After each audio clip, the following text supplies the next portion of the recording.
Well, thank you everyone for coming. I'm very excited to do this presentation on the question of why anti-scab legislation has never been implemented in Manitoba and what can we potentially do about it and maybe even get such legislation actually passed here.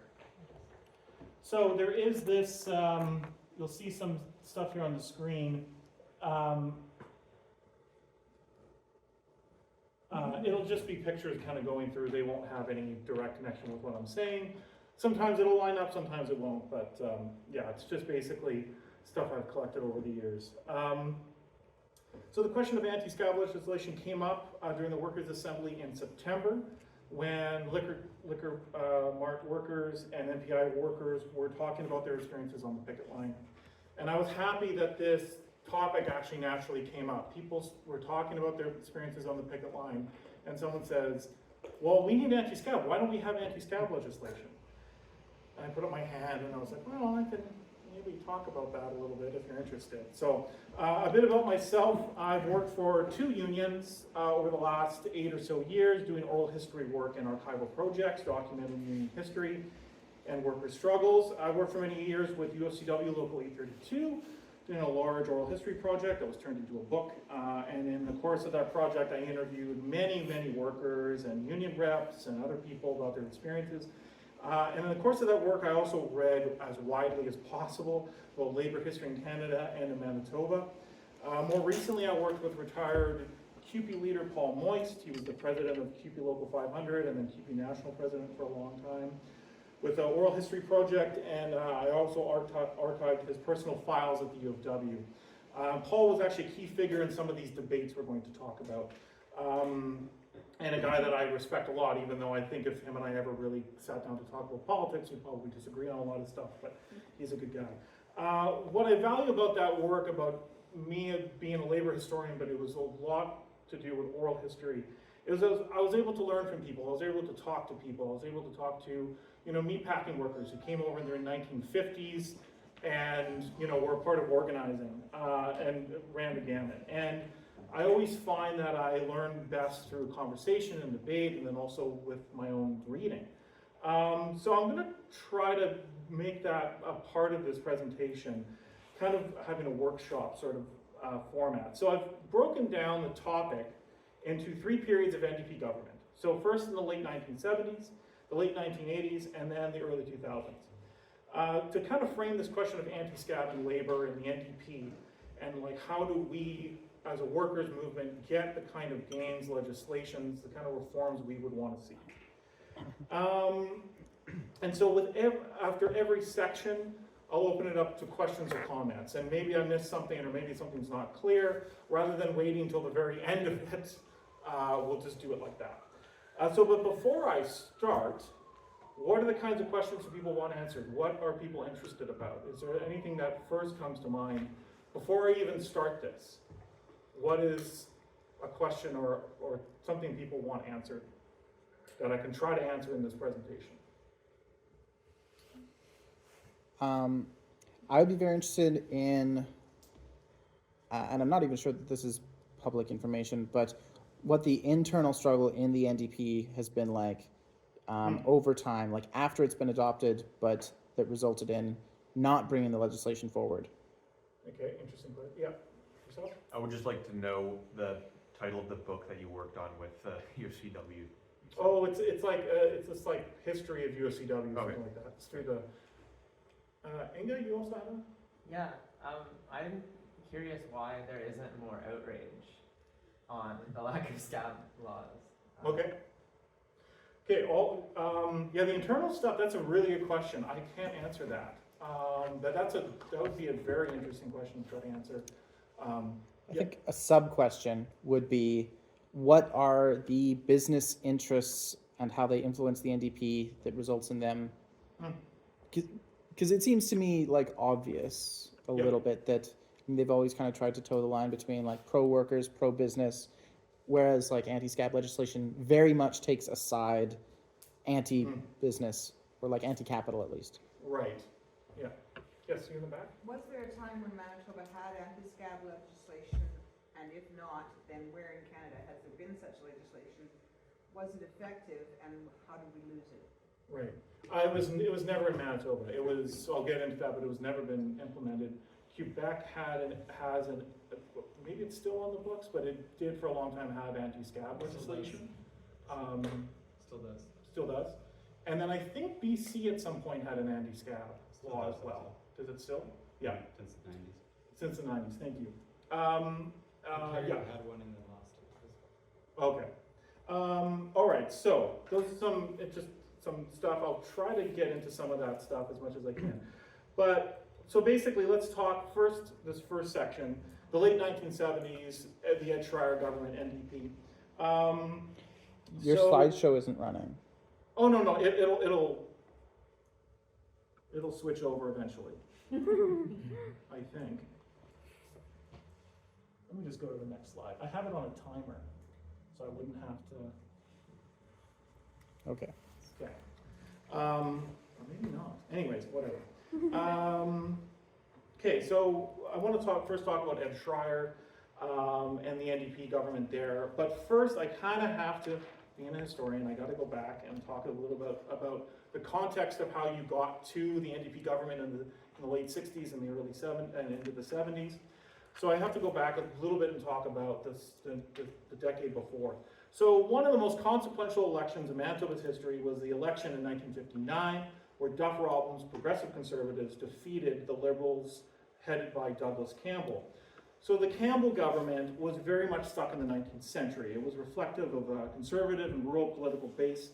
Manitoba had one of the lowest taxes and public expenditures in the country. Other than paving roads, rural electrification, and keeping taxes low, the government didn't do much else. When Campbell was elected in '49, almost 30% of employed people in Manitoba were independent proprietors or small business owners. So Manitoba had this very rural, petty bourgeoisie sort of character to it at the time. However, that changes as the years go on, and by the late into the 50s, Manitoba's population became more urban and working class. Manitoba in that period also lost a quarter of its farms, so there's less people on farms. They're coming into the cities, they're working in those sorts of settings. And Winnipeg then, by the 50s, started to account for more of the population. Almost 50% of the population in the 1950s was in Winnipeg, and that continues to this day, where the majority of population is here, right? So the Liberals under Campbell didn't really have any development plans. It was mostly concentrated on balanced budgets, basically for fear that another economic depression was looming. So that would change. Duff Robin comes in 1959. And so Duff Robin, really interesting character, probably one of the few examples you would actually say who's someone who's an actual progressive conservative. Sometimes there's the term red Tory. That's a kind of a Canadian thing, where it's a conservative, but they're building public institutions. There's really no analog for that, I think, in the States, for instance. It's an interesting kind of political thing. So Roblin, he gets elected, he aptly refers to the previous Campbell Liberal government as the government of yesteryear. So that was very, very true. So Roblin wasted no time in working to get Manitoba basically a place in the post-war transnational capital is what he wanted to do. So under Roblin's government, expenditures tripled, and subsequent increases in economic activity was used to then pay off the debt. He, for a long time, didn't actually raise taxes. It was still a rural conservative party. They didn't want to raise taxes. What he did was he borrowed money, which also was, at the time, interest rates were super, super low. It was very easy for governments to borrow tons of money and not having much of an effect like it would today. And then even Roblin himself, he took the stand that public debt was not a problem. It was not dead weight. One of the quotes from him is, "Who can say what the monetary costs of not building a road, hospital, or school is?" The major expenditures were in healthcare and education. 12,000 jobs in education were added, 9,000 in healthcare, and 8,000 in public administration. Those are huge numbers when you start thinking about it. For Roblin, the state was a catalyst and promoter of economic growth. So as much as Roblin modernized Manitoba, there were still very real issues when it came to workers and unions. Now, labor laws were still not favorable to unions or workers, And while the state made major investments into public infrastructure and institutions, these were still geared towards the growth of business and capital. The whole point was to get capital to come and invest here in Manitoba. Bring your businesses here. You know, we're going to build all these nice roads and infrastructure for you to make more money. And then the notion is then more money would be brought into the economy. They can pay down the debt, and it kind of continues on, right? And so the 50s and the 60s were another, a key moment for labor in many ways. So first, you have the formation of the Manitoba Federation of Labor in 1954. So for parts of organized labor, the political process became the important thing. And the view was that unions were dependent on the institutional context and the need for legislation for improved working conditions, better benefits, and wages. In 1958, the MFL supported the CLC's decision to form the Canadian Labour Congress to form what we now know as the NDP. In 1961, the Manitoba NDP was created. Now, not everyone in labor agreed with this view. There were still many who came out of the old Trades and Labor Congress who had more syndicalist views, and they traced their history back to the general strike of 1919, the one big union, and they thought that this kind of political merger, this kind of stuff wasn't a good idea. So this faction in labor was kind of either defeated or placated in this period. It's a larger thing, I can't quite go into all that. But at the same time, you also have this growth of the public sector. Like I was just saying, Roblin went on this spree of growing public institutions in this province. So Canadian Union of Public Employees grew exponentially. Also across the country, right? You think about the implementation of healthcare in the 1960s. And then you also had MGEA, now MGEU, which prior to this time existed, but they were a very weak sort of company union. But this period saw them kind of take more of a traditional trade union kind of stance. And these public sector unions are going to be key going forward into these other periods I'm going to talk about. So one of the key strikes in the 1960s I want to talk about is the Brandon Packer strike in 1960. So 103 members of the United Packing House Local 225 went on strike against the Brandon Packers. Brandon Packers were like a smaller, there's the big packing houses that used to be in St. Boniface. There was a smaller packing house in Brandon. So they went on strike. In February of 1960, the company hired Scab very soon.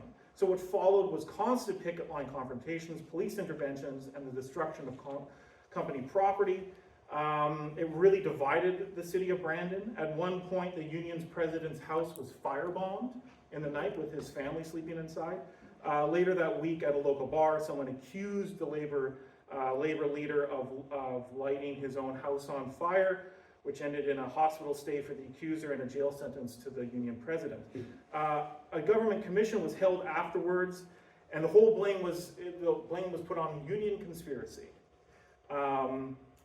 Even though the managers had been committing outright fraud of company finances. So everything was blamed on labor. So more restrictive laws were then put in place, such as government supervision of strike votes. This was a good example of labor rights provided by the state, were at best tenuous and most times sort of illusionary, right? The 1960s were a time of high unemployment, so bosses could put pressure on unions to accept subpar contracts with the threat of scabs being used in, and then backed by the police. Meanwhile, the state will have the commissions that then blame unions for all of it, and then curtail and weaken union rights with legislation. So in many ways, Roblin may have been progressive in some ways and modernizing in others. That was not in the realm of labor law. So ultimately, Duff Roblin was hampered by his own party. His own party basically had to be dragged kicking and screaming into his modernization programs. And that they were trying to give out all these major subsidies to companies, but they could never match what places like Alberta and Ontario were mentioning. So they were kind of losing out from that kind of economic gains they were expecting. So Roblin resigned as premier in '67 and was replaced by Walter Weir, who was more sort of this rural conservative kind of guy. And he lost Ed Schreier in 1969, the Schreier-led NDP. Manitobans, I think it's an important thing, Manitobans in that part, they did not want to go back to those conservative politics of low taxes, no not funding public services, not the expansion of public services. So they elected, at the time, it was the first new Democratic Party government in Manitoba, in the whole country. So the NDP were elected by a coalition of the rural north and the urban north. So the mining communities of northern Manitoba became a very big place for NDP support, still is to many ways. And then also the north part of the city, right, or the more working class kind of part of Winnipeg. So this does, politically speaking, does show a bit of a shift, right? We're talking more about, rather than the rural and urban south, we're talking about the north and more working class kind of character. So organized labor was a major part of the NDP victory. The first term of the NDP in power saw them give most of what MFL had been asking for in terms of labor legislation, but no anti-scab. They didn't touch anti-scab. So the NDP continued with a lot of what Duff Robin had done previously. One of the other examples is the creation of MPI, right? Another public institution. Before you would have to buy from private insurers. It's all just under one Manitoba Public Insurance. And also much like Duff Robin, Ed Schreier, almost immediately from getting elected, dismissed any notion of state ownership or wealth redistribution. He's quoted in the Winnipeg Tribune as, no, we would never do such a thing. So he's already sort of walking it back. So this is fairly common of most social democratic governments that get elected. Maybe the one example we can say where that didn't totally happen was some of the Labour governments in Britain post-World War II. But they're sort of a shining example of what could be possible, not the general trend. And so the trend is that they can have rhetoric of broad equality, but never do anything in concrete terms of policy. Something like anti-scab, like you were just saying, would definitely put the government at the side of workers against bosses, that you cannot have scab labor coming in to work during a strike, right? And so, and this is also somewhat of a trap, I think, when we consider, I mean, again, I'm talking about decades ago. So I think it's kind of a trap sometimes for people on the left to criticize the NDP for not implementing certain policies when the NDP has kind of abandoned those policies a long time ago. I mean, that was the case in the 1970s. What are we supposed to say about the NDP in 2023? So now the Schreier gets a second term. Now there's a souring of relations with unions and organized labor. Firstly, there was the issue over anti-inflationary board policies, curtailing wages through what they called price and wage control legislation. In the 1970s, inflation was a major issue. Sound familiar? And then the then federal Liberal government proposed price and wage controls. But what they were in effect was in fact wage controls, because there was no ever meaningful controls on prices. So they were trying to push down labor demands while prices kept on skyrocketing. So this created significant tensions with workers and unions who were trying to keep up with inflation. And the NDP, and significantly Ed Schreier himself, were big supporters of price and wage control, arguing it was a means of fighting inflation. It didn't. And such policies were, in Schreier's ways, he said that this was like, price and wage control was like state economic planning. Highly debatable. The MFL had sent an appeal to the NDP at the time to repeal its support for price and wage controls. The appeal was ignored by the NDP. The other issue was, of course, anti-scab laws. A long and brutal strike at the Griffin Steel plant in Transcona was a major flashpoint around this issue.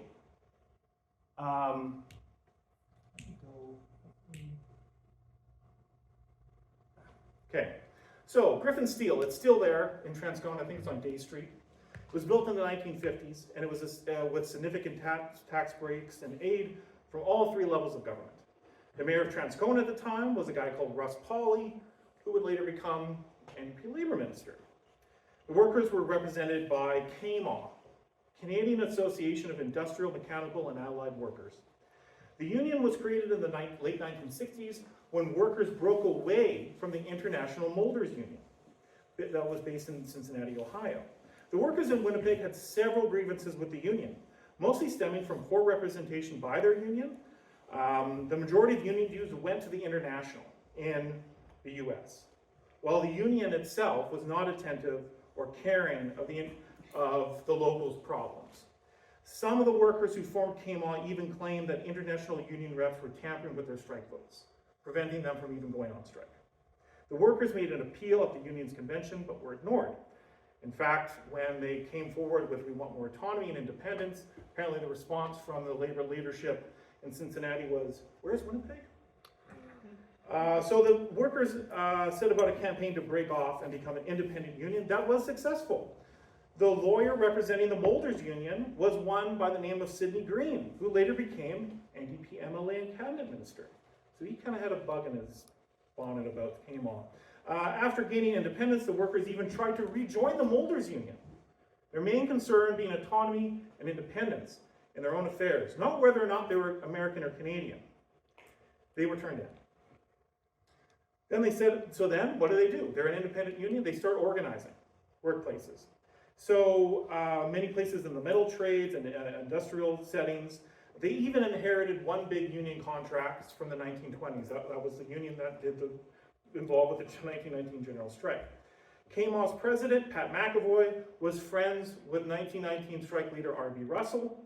The two would talk regularly about union philosophy, tactics, and strategy. So KMAW was a truly independent union, as that they did not endorse one specific party, right? Like the MFL and a lot of labor is firmly tied with the NDP. They said that members could vote how they wish. They did support any laws and reforms that were benefiting to workers and unions. They would support. Anything that wasn't, they would criticize. The political sense for KMAW was that some political parties were better than others, but none should ever be trusted. Some claimed within MFL, within the CLC and MFL, some claimed that the KMAW was raiding other unions. Specifically, this came from the steelworkers. So raiding is where a union specifically tries to get workers from one organized workplace to switch unions. Firstly, the steelworkers complaining about another union raiding is the pot calling the kettle black.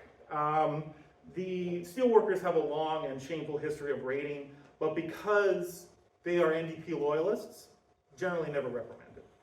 From what I can tell, it seems like KMAW was able to organize workplaces that other unions had failed to organize, or where workers were unhappy with their workplace and their union. I'm less dogmatic about the question of raiding. I think it's very context specific. There is definitely cases of raiding, absolutely.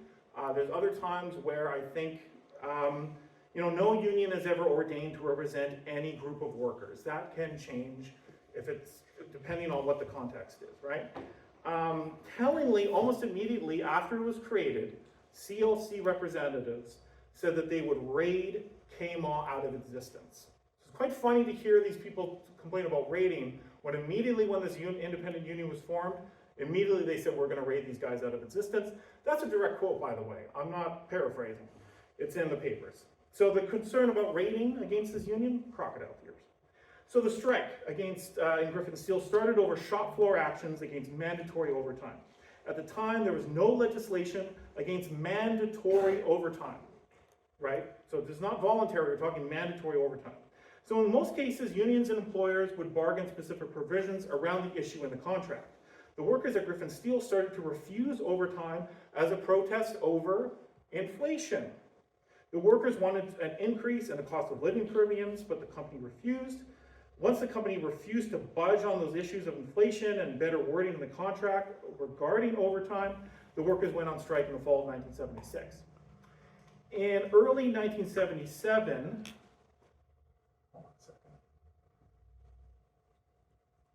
I thought this was just going to randomly go to different things, but I was mistaken. Let me get to, whatever. They went on strike, follows that 76. In early 1977, the company reopened the plant with strike breakers and fired all workers who refused to return to work. So this was a clear case of this company trying to break this union. Over the next 6 weeks, there was constant picket line clashes with some 400 picketers being arrested. KMAW then started to make demands and protests the NDP government to bring in legislation to stop the compulsory overtime. The Government refused, and also anti-scab legislation. So now the Schreier-led NDP made a lot of key reforms. I'm not going to say they didn't do anything. But those were, tellingly, they were things that provinces had already done. They had basically taken what was the most progressive possible thing other jurisdictions have done, we'll just adopt that. It's kind of what they did. So such a law about mandatory overtime was deemed too far of a leap forward for Ed Schreier. Anti-scab laws, while popular among unions, was also dismissed as not being viable. And that while such laws existed in Quebec, Schreier's response was to say that they, meaning Quebec, were trying to break up the country. What exactly does anti-scab have to do with Quebec separatism? I have no idea. But that's a clear cheap shot, while tensions were high over the question of Quebec. So he kind of scuttles the issue. The Griffin Seal strike was broken in April of 1977 when the courts imposed a restriction on the number of pickets. So these contradictions within the NDP made the NDP look pretty bumbling. If you go through the papers, there's lots of op-eds saying, why doesn't the NDP support these workers? I thought it was a workers' party. They get a lot of pushback, and even with their own party and their own base. Many unions threatened to leave the MFL over this strike because the MFL had refused to provide any help to the Griffin Steel workers because they were not affiliated with the MFL. Many unions correctly argued that regardless of political affiliation, solidarity was the far more important principle. The NDP were constantly challenged on this question of overtime laws, anti-scab, and how they could abandon this group of workers while claiming to be a party of workers. What the Griffin Seal strike showed was that even with improvements to labor laws and a friendly party and government, workers still were at a massive disadvantage, as employers could still recruit strike breakers, and when it came to picket line confrontations, the state, even with so-called friendly governments, would still go on the side of the employer. And so actually the NDP loses that election in 1977. And I'm not going to say it wasn't the only reason that made them lose that election, but it certainly was a factor. People were very, oh man, I buried all the pictures from Griffin Steel. Oh, here we go. That's a picture from one of the Griffin Steel. It's kind of hard to see, but that's a cop dragging one of the picketers. So I'm not going to say it wasn't what brought down the NDP government, but there was a lot of tension within the NDP. People were very angry. Basically, if you go through the paper, Schreier couldn't go to any event without being dogged with questions about this kind of stuff. So they lose the election to right-wing government led by Sterling Lyon. Yeah, we have a street named after this guy, who was perhaps the first neoconservative in North America to be elected. Kind of an interesting footnote, he was kind of a Thatcher and a Reagan before there was Thatcher and Reagan. One of his, he was such a disgusting guy. In some interview he was asked, like, what's the role of women in society? And he said, oh, they make good breeders. Like, disgusting. Anyways, Lyon's government immediately cut civil service jobs and public spending. Inspired by that government, employers went on the offensive. And in 1978, there was the highest amount of strikes and lockouts since 1945. The Safeway strike of 1978, there's been some pictures of that. Here was another key example. Scabs were hired, lots of picket line confrontations, destruction of company property.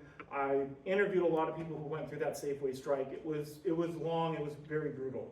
Also, several right-wing groups advocated at the time for a right-to-work law. So employers, the right, were on the attack in the 70s. So the MFL actually tabled several policies for the NDP to endorse in the next election, including anti-scab, and also there was some legislation they wanted over plant closures, because this became another big issue. And this is where, I kind of made mention about where public service unions become important. The 70s and the 80s, it's kind of outside of what I'm going to talk about here. There's tons of plant closures. The meatpacking industry just gets completely leveled. Breweries get leveled. Whole industries just get annihilated. So labor clearly wanted some legislation around protection for workers if a plant were to close. So they tabled all this stuff for the next election. The NDP leader, Howard Pauley, supported the plant closure legislation, but he said he would not introduce anti-scab in the first term of his government. Then the NDP was returned to power in 1981. So that's the end of the first kind of little section. Any questions, comments? Yes. You mentioned right-wing orgs pushing right-to-work legislation under the Sterling Lyon government. Was it actually referred to as right-to-work back then as well? I always think of that as like a more modern term. My understanding was referred to as right to work, yeah. Oh, okay. Yeah, that's the quotes I got, yeah. Yes. Is that a similar policy to the right to work policies that are in the southern states? Yeah. Riley? Yeah. Not sure if you entered this or said this, but how did the Safeway strike end? Oh, well, so it was it went for several months. Ultimately, what happened was they finally got a deal, but a lot of the scabs that were hired just ended up kept on working at Safeway. And this, talking to the Safeway workers who were more militant, this created a lot of problems in the workplace. It got down to people would not sit with each other in the lunchroom if they knew someone was a scab. I talked to one woman who, just as a side story, I always kind of like this story because, you know, she worked in the deli, the meat counter, and she was very pro-union. And this was years after the strike. I'm talking about like 20 years after, 20, 25 years after. She had a friend that she worked with at one of these Safeway stores. And she says, well, how come you never come to any of the union like lunches? Like we have these certain union events. You never get invited. How come you never come? And the guy goes, I don't know. I don't get the invitations. So she asked, and they're like, well, yeah, that guy was a scab, so he doesn't get invited. And then she said immediately, I was not friends with that guy anymore. I would say hi, but to me, no, you're not. Which, totally understandable. All right, so now the next section I want to talk about the late 1980s and final office election. So the NDP gets elected under Howard Pawley. The NDP did make changes to labor law, but none of the things that they had expressly promised before. So we didn't have plant closure legislation, certainly no anti-scab. So there was something called final office election, which was very similar to what we hear now about the 60-day arbitration thing. This was sort of what was passed instead of anti-scab. So when it was pushed in the first term of the Howard Pawley government, significant pushback from the business community, and final office election was actually withdrawn. Okay, so then let's skip ahead. The NDP government gets a second term, and the issue of anti-scab comes up again with several long strikes in this province. One of the most significant ones was the Superstore strike in 1987. The picket lines during the strike were some of the most intense in Manitoba since that time. Maybe there was a nurses union strike in the early 90s that was maybe just as intense, but this one was very, very intense. So, you know, just tons of police presence, tons of people were arrested. So this is if you might recognize it, that's the Superstore on Grant. This was at a picket line, all the cops were lining up waiting to arrest people.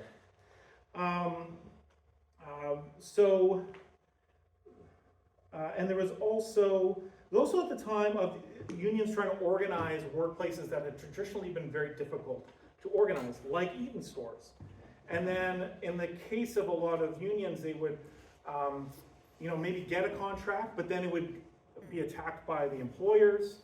The employers would get a group of workers who were anti-union to then decertify the union. So while anti-scab was still supported by many, but final offer was what was again proposed in 1988, and at this point this really split the labor movement on the issue. So for proponents of final offer selection, and so it is, the one detail of this law that I think is actually key to say, it was legitimately final offer selection. You go into the bargaining and an arbitrator picks the final offer from either the union or the employer. And that's the contract. So not that great actually, but it was a means to get first contract legislation. You know, the places like Eaton's, it was difficult to organize. So it basically meant that they could get the foot in the door. So the United Steelworkers supported final offer selection, that was a lot to do with the steelworkers dwindling membership. And they couldn't take on lengthy strikes. As I was just saying, the economy's changing. Manitoba does go through some, what we would call deindustrialization. So the steelworkers, if you go back to the 60s and the 70s, quite powerful within the NDP. Some of the first MFL presidents had connections to the steelworkers. That kind of, by the 80s, they're kind of on the way out.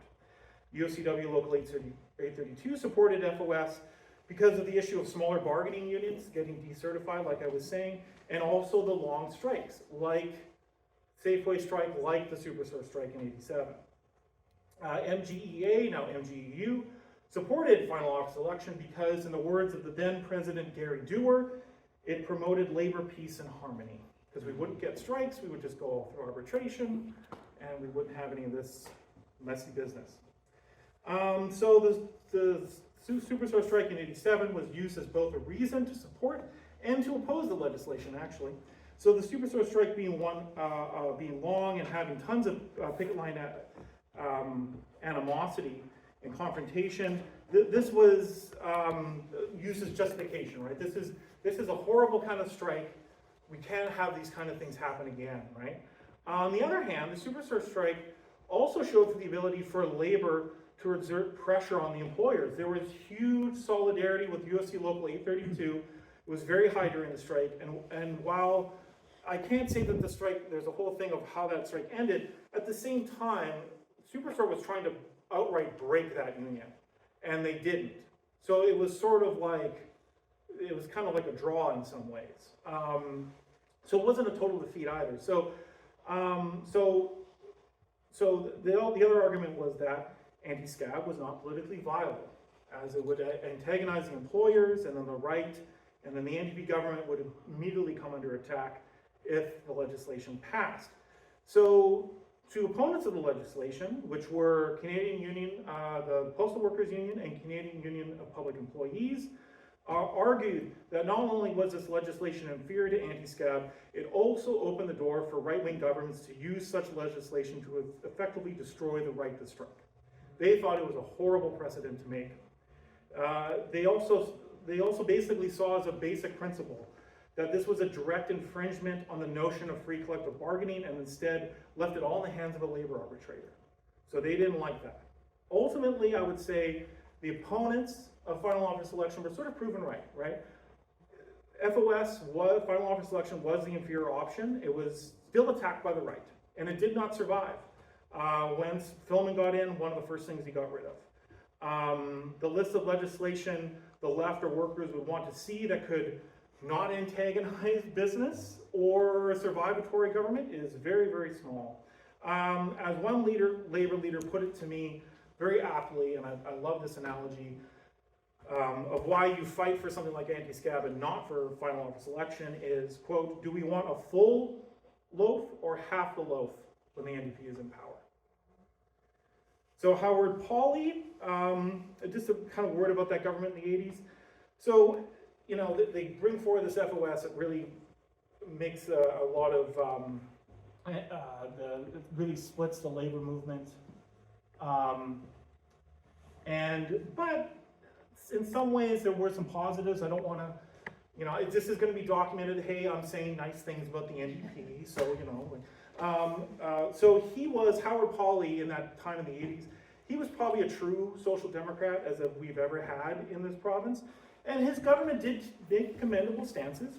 While in power, the NDP refused to implement austerity and instead maintained social spending, even in the face of austerity being a common thing. This is when we have the formation of neoliberalism, right? Public service needed to be cut and tax cuts, he refused. And the government also refused to sell South African wine in liquor marts, honoring the call for boycott on South African products, which, great, I mean, that's awesome. But most of the reforms in terms of labor law were sort of more, you know, they were modest. And so then this is where we get into a catch-22 with labor, the NDP, and how you get these things, the legislation we want to see happen.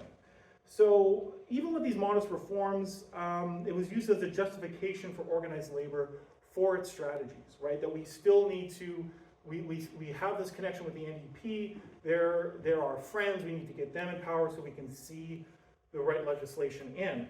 But, you know, these reforms are still not that significant in many ways, right? But it's still used to continue that strategy. So basically, and then also you have the wider political context of the actual economic options, especially for a social democratic party, which, you know, I mean, I think the NDP today aren't really a social democratic party at all. In the 70s and the 80s, I would say that you could still find that social democratic character within the NDP. But even within that, in this period, the options on the table kept on shrinking, of what a social democratic, an NDP government was willing to do. So basically, you have Philman coming in, but there was really no, you know, kind of reflection on, does this strategy really work? Are we really getting the results that we need here? So the possibilities on the table are shrinking while organized labor continue to act as if they're getting half a loaf when it's mostly just crumbs on offer, starting in the 1980s. Now, the next period I'm going to talk about Gary Dewar, but any comments or questions or something that's not clear? Yeah. You talked about the Superstore strike in 1997. Was that 87? Sorry, 87. 87. Yeah. If you could just take a second to like describe the kind of policies that the NDP did put in during that period, I'd be curious. Like the crumbs that they gave. Well, yeah, I mean, they would improve, you know, like the legislation around, you know, like workers' rights, sort of the base floor of things they would improve. I mean, the exact specific stuff I don't have with me, and I think a lot of it also had to do with Sterling Lyon came in and really started slashing things, and the NDP kind of came in and said, well, no, we're going to continue public spending, and took that stance. So for a lot of unions, this was an important thing, you know. So that's more, I mean, the very specific policies, unfortunately, I can't really give you a ton of, but, you know, there's sort of the labor, you know, like in terms of how easy is it to, you know, like 50% plus one certification and stuff, like, you know, things like that, you know. Not to say that those things don't matter, but in the grand scheme of things, it's kind of modest, right? That's what I'm getting at. Yeah. When you said the Superstore strike in '87 was one of the most intense Manitoba had seen, do you mean in terms of its militancy, or like just in terms of like how aggressive the strikers were? Both. Superstore, I mean, to this day, a very aggressive employer, and they really, basically, it was like. There was militancy from the union, but again, a lot of the workers were part-time young workers. A lot of them did cross the picket line or just find work elsewhere, but there was a core group of them that tried to stick together. And then what basically happened was the union strategy was, well, if this strike is going to go as long as possible, we have to make it so some of these main stores, not all Superstore stores, but some of the main ones, this has to be as an unpleasant a situation so you do not buy your groceries there. So they had big pickets. And the president of USCW Local 832 at the time, a guy by the name of Bernard Christoph, I did a couple interviews with him. He was not popular among the left, right? I mean, like, but this is a case where even Cy Gonick, who was the creator and editor of Canadian Dimension, went on the picket lines to support them and actually got arrested, right? So it was just sort of these intense picket lines is what I mean. There was just tons of people there. Some of the stuff that Superstore kind of pulled in that strike was that there was, one of the union reps told me that there was this big thing in the paper of like they showed, basically they would antagonize the strikers to get them to kind of freak out, and then they would have someone with a camera or a videotaping them and then sending it to media. Look at these horrible strikers. And like in one case, so they antagonized these people, and in one case there's this photo, I think it was in the Free Press of the Tribune, of like a lady with a carriage with a baby, like, like all the, and then the union rep told me, she's like, that person worked for HR for Superstore. It was all a setup. Like they went that far into it. It was crazy. It's a crazy strike. That's what I mean by that. Yeah. Okay. Right. Now we get into, oh sweet, okay. Gary Dewar and labor peace is the next part of it. So the 1999 election was seen as a major victory for the Labour and the left in Manitoba. The 90s were very hard with Gary Filmon as premier. So we have a lot of the budget cuts, and also Manitoba became one of the most anti-union provinces in the country. The labor laws were super, super restrictive. And many were worried, many people I talked with, or interviewed with in the labor movement, they were worried that if Filmon got elected again in '99, they're like full-blown right to work, unions are just destroyed. And with some justification, worried about that. And then they also privatized MTS, and social spending, right slash, and all that kind of stuff. So the 90s were a major time for activists and labor. There was tons of energy, lots of strikes, lots of actions, campaigns, pickets. And so there was a lot of energy also put into that 99 election to get Gary Dewar elected. But it didn't quite turn out to be, I think, the victory that I think some had hoped. So this kind of goes into the form, kind of what the NDP is today. And I think Gary Dewar is those early 2000s is a really key part. So the Dewar government, their main strategy was what they called inoculation. And this comes from a major Gary Dewar government advisor. So what that means is that they would take on policies that were traditionally conservative issues, tax cuts, balanced budgets, tough on crime policies, and adopting them to basically give the NDP's traditional enemies nothing for them to criticize on. So this worked, as Dewar was kind of very popular, especially amongst the business community. A lot of business leaders said, well, yeah, we don't have much complaint, right? Dewar also brought in all kinds of tax cuts. Small business tax was just completely done away with, things like that. So I would say the Gary Dewar government did do a lot to kind of reverse the damage to healthcare. That was one of their main platforms in '99. And so they did do that. But I would also point out that they didn't really expand public health care either. It was sort of like, let's just get back to a certain baseline and reverse some of these things. So the regressive labor laws under Filmon were partially changed, although not all of them. Anti-Scab was again ignored. The late Errol Black and Jim Silver described the Gary Dewar government as not especially labor friendly. And these are two people, I mean, Jim Silver is kind of involved with the CCPA. I think that's a pretty telling thing of how they would talk about the NDP under Gary Dewar. So what you saw was that the 90s, there was all this activism and, there's a lot of groups on the municipal level and also provincial politics. There was just a lot of activism going on at the time and organizing. But much of this fell by the wayside once the NDP got into power. So the legislative strategy became the way that you just did politics. I was told this and also read several of these kind of comments by people in organized labor that one of the worst things about the Tories getting elected in 2016 was that their lunches with the labor minister wouldn't happen anymore, which I think is a very telling outlook on what labor kind of viewed their role as, what they viewed organizing, what politics were, the lunches with the labor minister. So much of there was all this activism, right, comes into '99, but there's no real pushback. There's no real push from unions or activists or other groups to push the Gary Dewar government to the left, right? And so kind of what happens is that it was always just about the next election. Well, we got to get them elected again.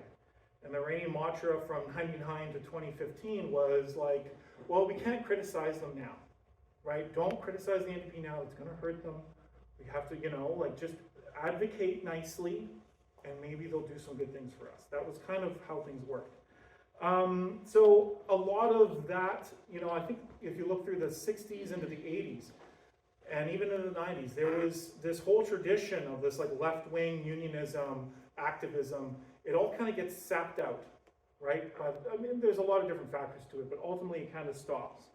And then you also have the growth of this NGO industrial complex, where the NDP government would fund programs and organizations to do just enough on the short-term grant-based funding models, and then the view was more that these are just nonpartisan service provision is what politics are. It's not seeing the wider political implications of these policies. So, and in many ways, that inoculation that I said that the Dewar government's thing was that they inoculated some of the traditional places where they would get pushback, or some sort of pushback or activism from the left to do certain things. Again, Errol Black and Jim Silver also wrote in the CCPA, this was in the second term of Gary Dewar, that the left and Labour should organize campaigns on issues to not only push the NDP while in power and challenge them, but that this would also prepare workers for the next Tory government, because eventually the NDP is not going to be in power forever. I mean, they were in power for 16 years, it's a long time, but it's not going to last forever. That did not happen. So instead, organizing and fighting for power, the orientation was to advocate to power, not to organize for power. Even strikes in Manitoba in this period under Gary Dewar fell to historic low levels. You had years and years and years, no strikes. And this was seen as a positive thing, labor peace. As Gary Dewar was sort of, I quoted before, even a lot of labor leaders at this time said, oh, this is great, we can just settle the disputes now, we don't even have strikes anymore. What a wonderful thing. So what this amounted to, though, the problem is that the Tories get back into power, and it made it way worse. It made that Tory government in 2016 that much worse. So, and you'll kind of notice much of the organized resistance to Pallister really didn't come until into the second term. There really wasn't much in the first term.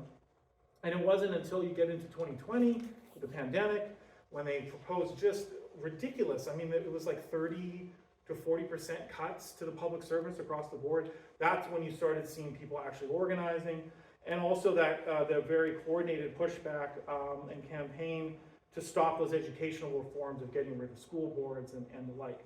So all this to say is that, like, you know, I mean, it's kind of a Coles Notes thing, but I hope I'm showing that there was all this labor militancy through these other decades, and then by the time you get to Gary Dewar, all this stuff sort of dissipates. And then that legislative view that I said that kind of was the view of the MFL, that, oh, this is what we do, they're our friends, we can advocate and appeal to power, but you know, the gains are kind of paltry in a lot of ways, and definitely I don't think even for most people would say is enough, right? So there was that sort of base there for a while that was active, and then by the time you get to the early 2000s, there was really nothing, right? And that kind of gets into, the Dewar government was very good at kind of placating and keeping criticism off from the right, while also doing that on the left as well. So pretty effective. I'll give them credit on that one. But so just a couple concluding comments and talking about something like Anti-Scab and like looking at this history. This is kind of more of a broader look of history, but in Manitoba. But I think what this kind of shows is that, you know, I made a few comments that any legislative reform or law is kind of illusionary in a way. As we've seen in many of these examples, yeah, we can get reforms or laws, but there's still that imbalance of what workers can actually do. Now, and I think there's tons of examples for that. However, that does not mean that we should ignore organizing and agitating for reforms. The very opposite. Reforms and gains for workers is something we should always work towards and organizing for and agitate, but that comes with the knowledge that these gains can be fleeting, and there's going to be an organized backlash from the business community, from the enemies of workers, right? This is why education is so central. We need to build an organized grassroots independent workers movement that can argue for policies and achieve gains that provide direct material benefit for the working class, like Anti-Scab. Anti-Scab is just one of them. There's tons of other things we could organize for. So the first half of the 20th century, most left-wing parties prioritized education. You look back at even the old CCF, socialist parties, the Communist Party, they all had major efforts towards education. The NDP today does not do education in that same sense. They do electoral campaigns, meaning that they don't really have a grassroots movement at their call to defend legislation, right? I mean, when the NDP, you think about the Selinger years, I mean, the main pushback over that PTSD increase was in fact the right. The left, for the most part, really wasn't, it was, there'd be some op-eds, but there really wasn't that kind of perspective. It was, Canadian Taxpayers Federation, and that kind of stuff. So this means that the NDP really can't widen its historical base, which is, like maybe 25, 30% of the population in Manitoba. And they can never create a wider consciousness within that electorate. So the NDP governments are then always placed in the position as not wanting to alienate those liberal swing voters or antagonize the business community. So without grassroots activism, politics becomes solely what's in the legislative chambers, not what's in streets and communities and workplaces. Basically makes any kind of social change pretty much impossible.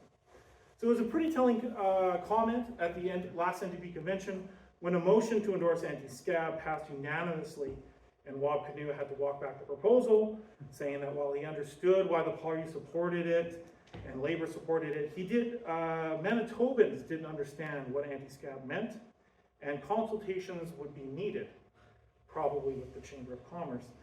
This exemplifies the dynamic I was just sort of talking about, and this line that you see going through those other NDP governments, right?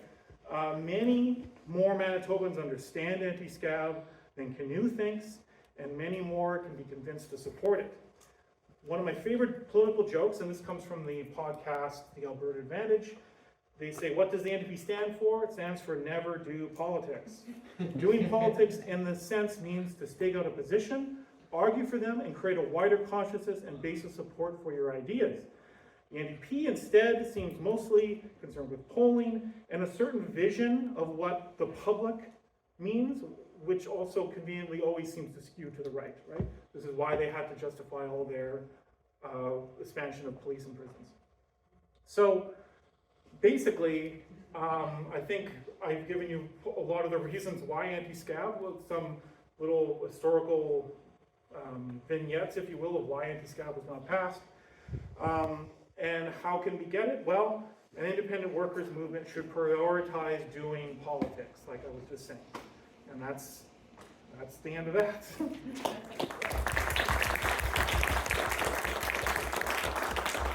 So, yeah, I mean, it's just, being a historian, I always gotta bring all the context in. I don't know if it was actually helpful, if it was more confusing than anything else, but I think a lot of these struggles and a lot of this stuff, we talk about 1919, but how many people know about the Safeway strike, the West Fair strike, what happened with Griffin Steel? Griffin Steel was just one of them. Came on, had tons of strikes through the 70s into the 80s. That's a fascinating history of that union. At one point, they had the workers at what was called Flyer Industries. It's now New Flyer. In the 80s, it was actually government run, right? Flyer Industries was a government run thing. What a great thing if we actually had Crown Corporation public company making electric buses. It'd be a great thing now. But they sold it off. When then the NDP did, when KMAW had a strike there, the NDP labor minister at the time, Russ Pauley, openly said that they would consider hiring strike scabs to break that strike. So you have an NDP labor minister, it's you can read it in the papers, openly talking about breaking a strike. Probably a reason why that doesn't really get talked about too much anymore, and that was conveniently not talked about anymore. But I hope that this kind of gives a sense, and I think that doing that politics, because I feel like we shouldn't leave those sorts of questions, these legislative questions of reforms and gains that we want to see for working people. We shouldn't shrink away from that. That's what we should be going towards. But like I said, a lot of these things it's always fleeting, and it's always going to be a struggle and a battle. That's why organization and education is so important for something like getting anti-scab, even to get it a major issue that people are talking about, right? Anyways, I've talked way too much, so there you go. I hope it was helpful. Scott, one question, you probably answered this already, but KMOD, what did you say happened to them? Eventually, they can't sustain it anymore. They get pretty constant attacks throughout their history. They try to link up with other. In the 70s, there was a whole independent labor movement that was outside of the NDP. There's a whole history there. Obviously it doesn't stick, right? Eventually, plant closures. They have constant political attacks from labor and the NDP itself, and it just sort of whittles away, unfortunately. But yeah, it's fascinating, especially when I found out that they had old one big union contracts. The president, Pat McAvoy, was friends with R.B. Russell. This is a union that had material and philosophical connections to 1919, and yeah, it got buried. What did the acronym stand for? Yeah, Throughout all these strikes, 70s, 80s, and later on, there's always a police presence. Has there ever been any anti-police sentiments within the labor movement? That's a really great question. I know, abolition is now, a major current on the left, right? I would say a lot of workers through that period understood the role of police. I don't know if it ever, again, abolition wasn't, even 10 years ago, the only people talking about abolition were a very certain group of anarchists. It wasn't a wider thing. They certainly have their criticisms of the police, and they viewed the police as being sort of those enforcers for the state and employers. So there definitely was anti-cop, sentiment. It's a great documentary. It's called Harlem County, USA. It's about the coal miners' strike in Appalachia I think it was in the 60s or 70s. And there's a great scene where the state troopers come in, right? And they come in to keep the peace. And they have this documentary filmmakers filming the workers, these, Appalachian coal miners, and they're talking to each other and they say, yeah, they're just here to break the strike. They're for the company all the way. That's what they're here to do. So I think there is always that view from workers and labor. It just wasn't, I don't think it was ever articulated in terms of a abolitionist position, though. They understood what the role of police was, but not necessarily in that same sense. I don't know if that answers your question. Yeah, more or less. Yeah, more or less, yeah. What did the acronym KMAW stand for? Oh man, union, I can never remember union. Canadian Association of Industrial, Mechanical, and Allied Workers. There is, by the way, if you look that up, research around, there are hats with the KMAW logo on it that you can get from Etsy. It's a little expensive, but I'll just point it out there as Christmas is coming up. If someone wants to give me a gift. Yes? Just running throughout this entire period that you talked about, there's this common thread of NDP being scared of criticism from the right and pissing off business leaders. With your when you've been talking to people, have you ever come across where that sentiment came from? Why they've always been so scared of it? Why it's been a constant feature throughout multiple leaders and decades? Why is that always there?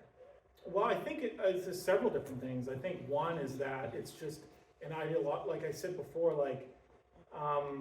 they're social democrats, so they're not outright socialists. So they're not going to be as combative, and they're sort of worried. There's always that.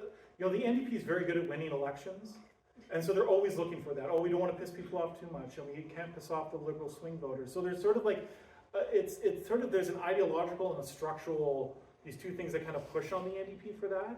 And, I think I heard this quote a lot when I was doing interviews with people, is that it really to them it was about governing and campaigns and getting in and governing. But what governing meant to them was it's kind of foggy, but the quote I always heard from people was that the best day in opposition is not as good as the worst day in government. So then it was all about, it's like that, that's the ideological thing.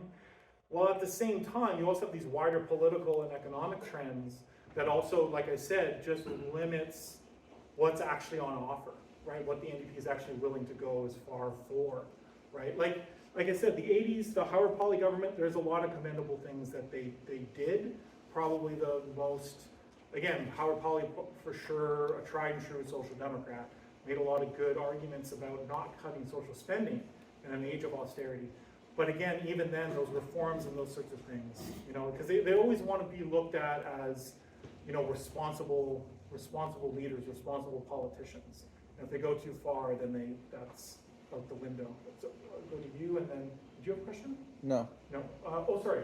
Yeah, Scott, that was great. So I wondered if you could talk a little bit more about the case that Labor has made for anti-scab legislation over time, and whether or not that's changed. I ask because the jurisdictions that do have it, the labor movement has made various arguments for why it's a good thing. Some of those have been better than others. There is a kind of social peace argument that you can make for anti-scab, and I think in the Quebec case, that's what they really did. You said before, what did it have to do with separatism? It actually did have a little bit to do with it because there is a kind of social partner model there, and you can make a kind of nationalist case for why it's good for Quebec to be more harmonious and so on. And there's been instances where the CLC, even for example, has made a case for anti-scab federally that says, actually this promotes harmonious labor relations and so on. So I wonder, just in Manitoba's case, what's the argument for it? Yeah, well, so like I said, there's several different arguments. One of them was that you definitely came across some people, and especially in the 70s, there was sort of more radical people in the labor movement who made the argument to say, well, we need anti-scab because like these other laws and this other stuff, like ultimately when push comes to shove, this is what's going to happen on the picket line. We know the cops are going to come and all that kind of stuff. So they made there were people who made strident arguments for that, for a way of defending workers and workers' rights. That all these other policies are really kind of inferior to what an anti-scab legislation could possibly do. There were those other arguments, like you were saying, that were more like, well, look at how destructive strikes are. This is the most clear-cut, direct way to stop this kind of stuff, right? And this is where the FOS, the final office election debate, comes into play, because you know the people were sort of opposing it and saying, well, no, anti-scab is the better thing. But I think, especially coming from a union like CUPE, maybe not so much the postal workers, but CUPE was more that social piece. Like this is, you know, think of how destructive these strikes are and to the workplaces and everything else. We can just end all that with an anti-scab legislation. So there were those various arguments, but I think it's telling that, you know, there was that big election in '99. I mean, I don't think Labor even really advocated for it that much. When you really start going back, it's a lot less than those 70s and 80s periods. And I actually did talk to a Labor leader who was really instrumental in that '99 election. And he even admitted to me, he goes, yeah, we made a major mistake because we didn't push the NDP when they were in power. He outright said, this is a former MFL president. He goes, yeah, we made a major mistake because we didn't push them enough. So there was those sorts of range of arguments. But I will say, and if people want, I could maybe send stuff that I have. You go back and you read old Canadian Dimension magazines from the 70s and the 80s. That's an amazing resource, and there's a great article that puts down all these different cases. Errol Black was the guy that I could send it to people if they wanted. Errol Black was the one who wrote it. Who was a great historian here, based out of Brandon. But it's a great article that kind of sums up all those sorts of things. But yeah, it ran the gamut. And I think the other thing too is that, you know, there was a ton, like coming out of World War II, there was a ton of labor militancy. This is something that should be another educational event, but people don't seem to realize that through World War II, there were mass sit-down strikes through the war and just after. And that's how a lot of labor law gets established. There was very militant action. And a lot of that kind of activism carries forward into the next decade, into the 50s and the 60s. You go back and you can read the papers. Wildcat strikes were happening all over the place.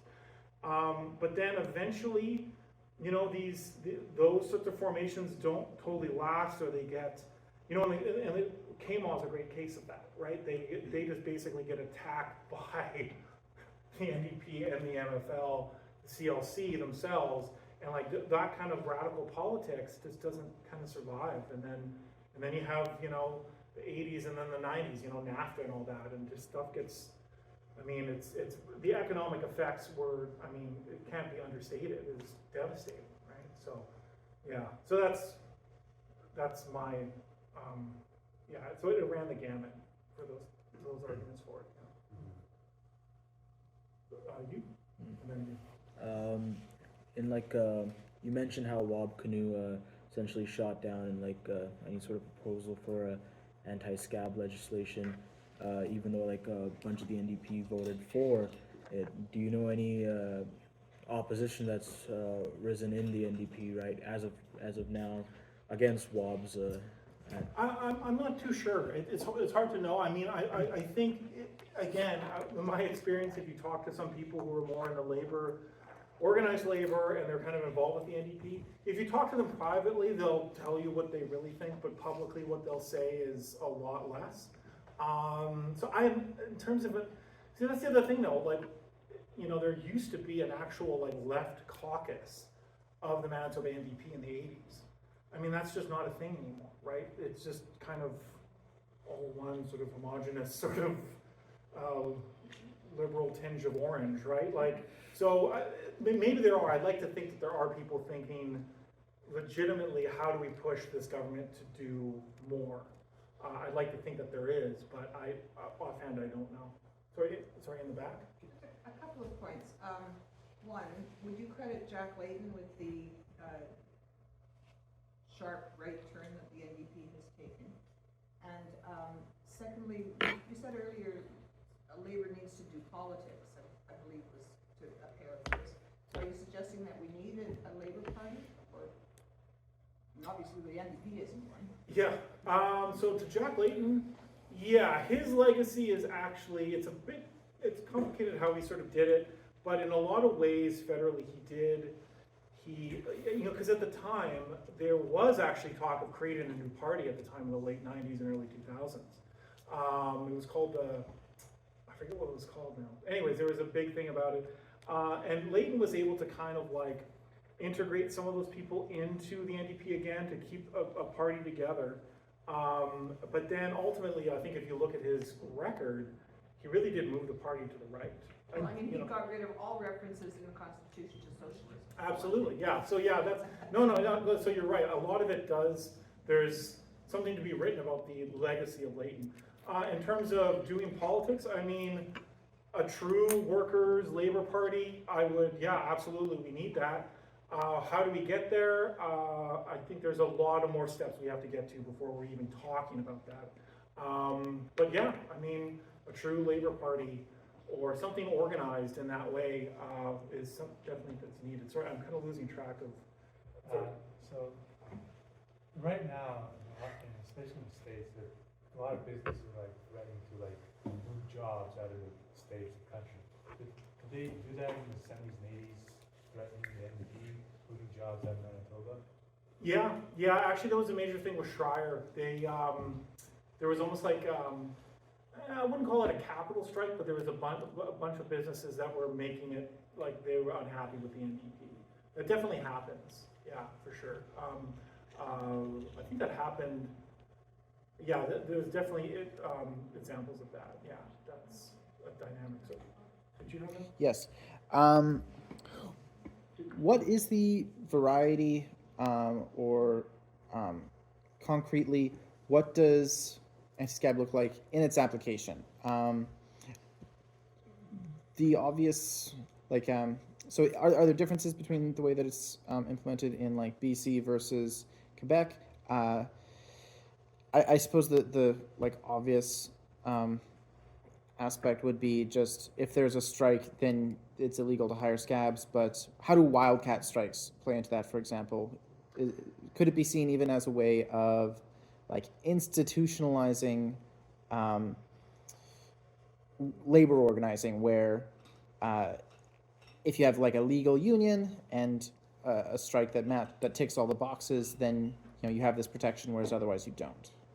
I mean, the actual, like, other people could probably speak to the actual, like, the differences between the legislation. Like, I kind of wanted to concentrate more on, you know, why we don't have anti-scab in Manitoba.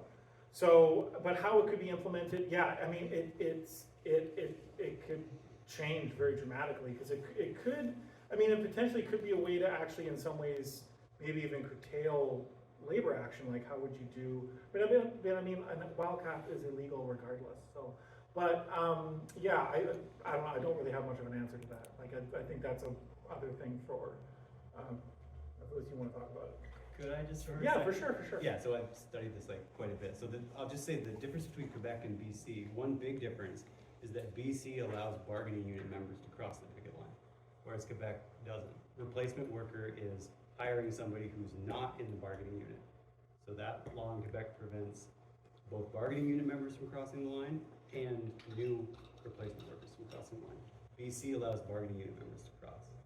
There's a big gaping hole in the legislation. And when I've talked to some union members, it depends on the union, the ILWU, longshore workers, they were fine with that because their response was, we police our own members.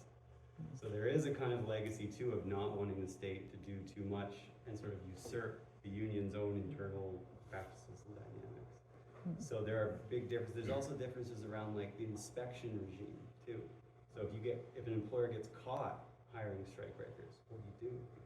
Right? How much do you rely on government to go and inspect? What do the fines look like if they get caught? So there's huge differences between the legislation and how strong it actually is in practice. And I just want to say one other thing, just to the point before about is there internal dynamic in the NDP trying to push for this. The MFL did launch this week a campaign to push for anti-scab. So you can pick up postcards and sign them, and they get sent to the new government, letting them know how many people actually want anti-scab. So you can do that. It's one, I mean, That's good to know. it's a minor thing, obviously, signing a postcard and sending it in, but it's something, and there is like growth and movement to get anti-scab into this province, in this government. We'll see. Kurt, and then you. Kurt, you. Oh, okay. So I'd like for this to be a discussion maybe, but I would be curious, you have the mic, so I'd be curious to hear you out about, your thoughts with regard to doing politics and, how do we do that? What does that mean? What do you think are, what strategies and tactics, you envision as being viable? But I'd also like to hear everyone else on this topic, of course. The other question being, you mentioned, so there are other reforms we could fight for. There's anti-scab, but you have a lot of other things you think about. I'd be curious to know what those are, but also everyone else. Yeah, so before that, do you have a question or something, or? I was just going to make a comment. It seems that we went from being very militant and very labor forward from the world wars, and then we see peacetime, and then over the course of the last 70 or so years, we see each administration abandoning labor ideals in the name of making peace with like the authority and the structure. So I guess my question is, how do you get people that are otherwise apathetic to a cause aware of anti-scab? I was completely unaware that this was a thing just 3 months ago. Well, I guess I can kind of try to talk to both those things. I mean, I think something like anti-scab, like again, it depends on what the ask is, and those devils are always going to be in the details. But I think for a workers' movement or something like that, or this kind of an organization that we're building here, I mean, anti-scab is also a very great way because it pretty much directly targets employers. And like in a way that a lot of other reforms maybe don't. Like it's a pretty outwardly pro-worker kind of a thing. So I think on that level, it's potentially a good thing to organize around, just on that level itself. Also, it would probably be a great thing to have, right? In terms of other issues, I guess you could probably go through the labor code about what, in terms of organizing unions and stuff like that. I always think a bit more broader than that. To me, a huge issue, especially in Winnipeg, would be around transit. And because that touches just about everybody, about how good they can get on a bus, or whether or not the bus is reliable, what kind of services do we have, that kind of a thing. That touches just about everyone in all corners of the city. So on that level alone, transit, and transit, if you go back again to the early 20th century, first half of the 20th century, there were socialist and communist city councilors, and better transit was a constant thing they talked about. That's another thing, just because it reaches so many people. Now, in terms of that, I wouldn't come out immediately and say free transit, because, what's the point of making a service that's not very good free? I would frankly, but what I would start to do is look at how do we improve the infrastructure. We need better bus stops. How do we get better service? We need better wages and working conditions for those transit drivers. Then the question of cops on buses obviously comes up, and then that's something that you have to deal with. But also, when you think about transit drivers are the only public service employees I know of who, as a part of their job, collect taxes. That also gives them a lot of power when you look at fare strikes, and also the ability of what their workplace is. It's like if you're doing actions, like you go to the major transit hubs, there's a great place, it's ready-made to do an action. You don't have to be out front of the ledge. You can be at those stations, right? So that's where my mind goes to. There's probably lots of other examples. That's one that I've been thinking about lately is transit. Is starting to, I don't know if it was a part of the NDP's platform, but in the past they've said that they would change or go back to the 50-50 funding agreement that the Conservatives got rid of. That's all, you could just start something with that, 50-50 again to fund transit, and we need, more buses, better service, better infrastructure for transit. That's where my mind goes. That's the main one I've been thinking about. That could be a massive, because you can, in organizing, you can both engage workers, but then also the transit riders themselves and the general public. There's very few other situations where you have that kind of thing. Was there another? Yeah, there's. I was gonna say, I work in the office at Winnipeg Transit. I Yeah. belong to QP, but I have a lot of thoughts on transit and fare free and all that kind of stuff. So not for tonight, but if anyone ever wants to, talk about action around transit, I'm very passionate about it. Good. But I'd be curious to hear what other people sort of think. And yeah, because those are, like to me, it's always about finding those issues that, you don't want to get, I guess my sort of feeling is, a lot of times activism, and especially more recently, there's a lot of major sort of very maximalist positions, right? Abolish the police, or, no borders, or, those sorts of slogans.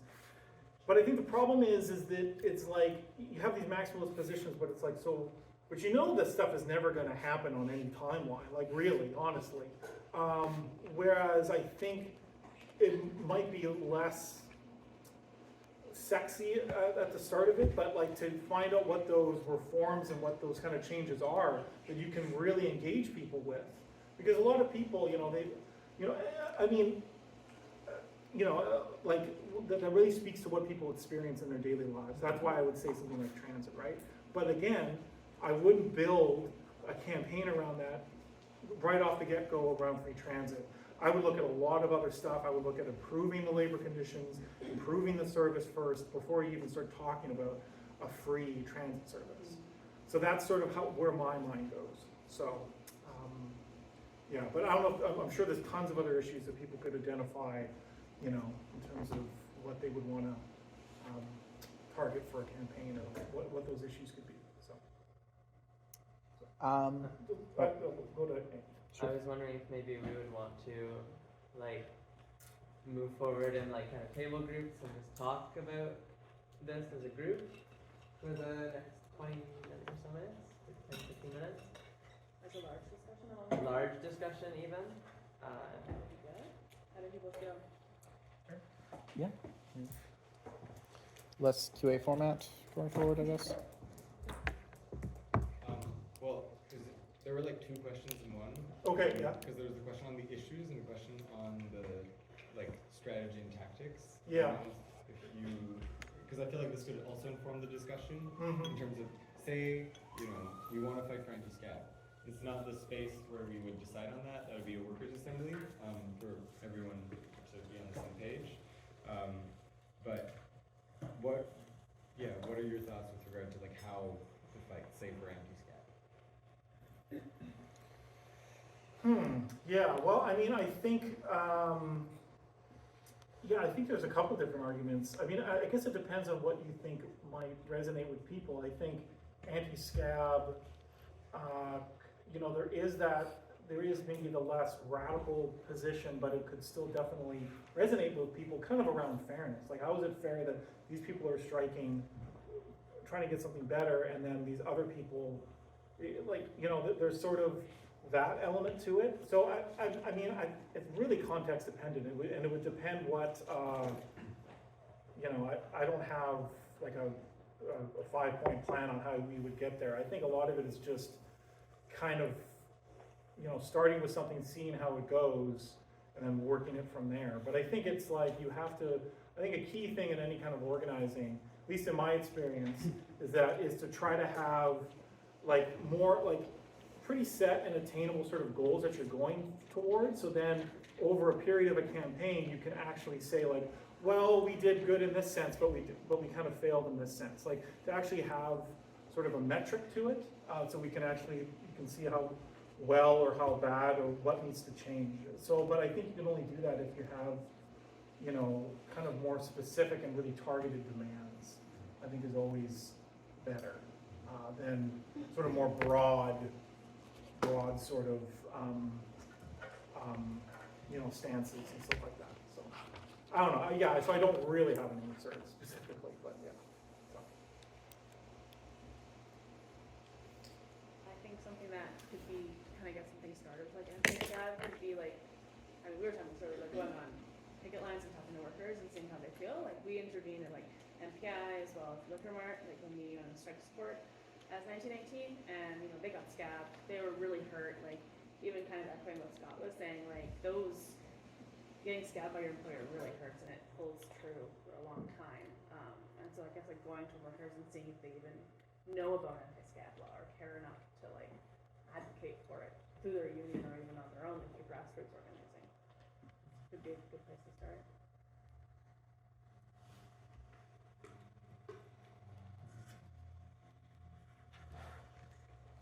I think maybe something in general is that, like, maybe if we're organizing and we have all these ambitions, right?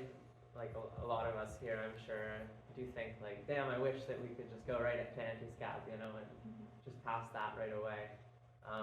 That question of like, okay, meeting smaller scale stuff first and building to that point. Not necessarily in that like, well, we'll slowly reform our way there, but like we have to have a real strategy for how we're going to get to our goals. I think that a problem in how the left has like organized in recent memory is, like you were saying, starting with those big goals and just trying to, like, you put the goal out there and then you just are like, well, who's going to come to me, right? I think maybe, like, with our experience on strike support, the thing that we've really noticed is you go to a picket line and, like, a lot of people are just kind of like, oh, it's cool you're doing this, and that's fine that people feel that way. But the thing that we are really excited for always is there's always like 3 or 4 workers on a picket who just love us and who immediately want to get involved. And I think that kind of like dedicated work to going out regularly to people and to meeting people and to finding those ones who are the most ready to be engaged and who are all just disconnected and scattered everywhere, right? I think that's going to be a really important thing moving forward in terms of like, well, how do we actually build a movement and like gain the capacity to make larger scale demands, you know, because it demands capacity of us in order to ask for or make sure that major reforms are pushed through.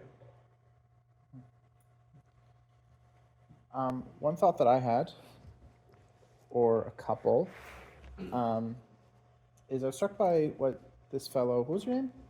Adam. Said about how one of the arguments for anti-scab is for how it can improve labor harmony with capital. And my opinion is kind of the opposite. I want it to reduce harmony and improve the position of leverage that workers have over capital.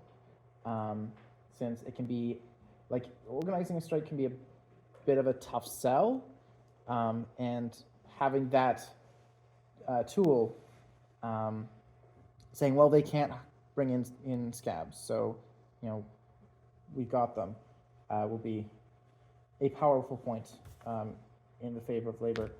As far as whether to organize a scab or anti-scab legislation campaign, one thought that I had is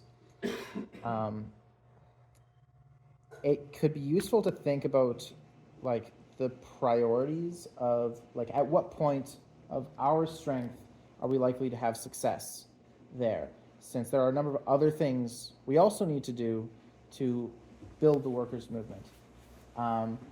We need to fight for internal union democracy, improve our own influence among unions, such as by establishing struggle committees in unions, which we're already kind of working on a low level for the LC committee, and also improve unity between unions, since that's something that I've noticed is being a major weak point for the labor movement. It's disunity and the lack of democracy in unions. And one strategy of fighting for anti-scab legislation would be to build a coalition. But if our coalition partners are like other unions and we don't have a lot of influence in them, such as in the form of struggle committees, then our partners would be weaker and the campaign would be weaker. On the other hand, building such a coalition and fighting for this reform would be a good opportunity to build those connections and make contact with more unionized workers. So I don't have a hard set position about which one would be more important, but that's something we have to consider, not just the specific reform, but how does this help us get further in the workers' movement, and how can we be stronger in fighting for this reform, or whichever one we try to decide on advancing.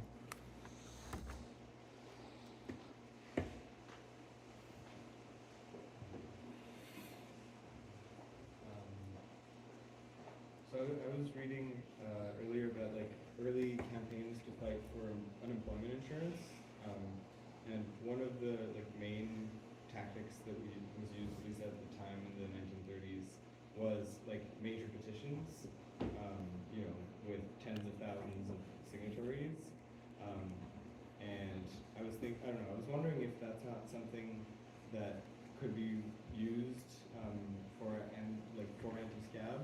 Not a petition that would be, on change.org, but one that would be brought to workers, say on picket lines, for example, or door to door. Some of us at least have done a lot of door to door, doing, asking workers what they think the problems in their lives are, what they think the solutions are. Some of us did door to door and going to workers, asking those questions, and then those that seemed interested in labor issues, we would invite them to workers' assemblies. But often, even that wasn't necessarily the most tangible offer. And I wonder if that kind of tactic can be tried again with this time kind of proposal that's an anti-scab kind of petition, for example.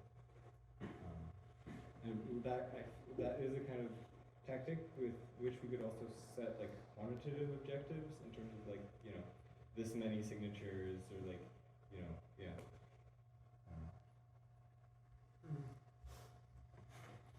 I mean, there's also the fact that we don't necessarily need anti-scab legislation to do anti-scab practices. Because I don't know if anyone here remembers, but I think it was like 2 years ago, John Deere workers went on strike. And literally thousands of people applied for John Deere, but they were never going to follow up. So it's just trying to just clog their systems up so people couldn't apply it anyway. Those are like phone zaps, fake resumes you can send them, just to try and clog up their systems so they can't hire scabs.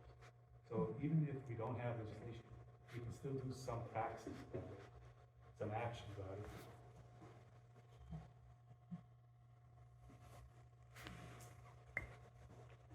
That's funny you mention that because MCI workers were actually like, we should do this when they were getting scabbed, and we were like, how could we like bring that as in like the propaganda committee something? But it was like quite like hard to explain step by step on how to do that with like keeping your identity safe and stuff. But yeah, like in the interim, like showing up and like showing that you can kind of public support, right?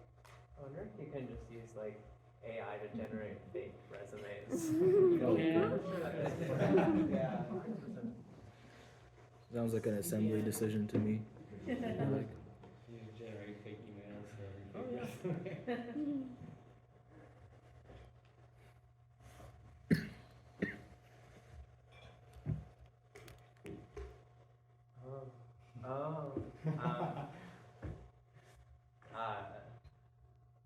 We should maybe consider wrapping up pretty soon.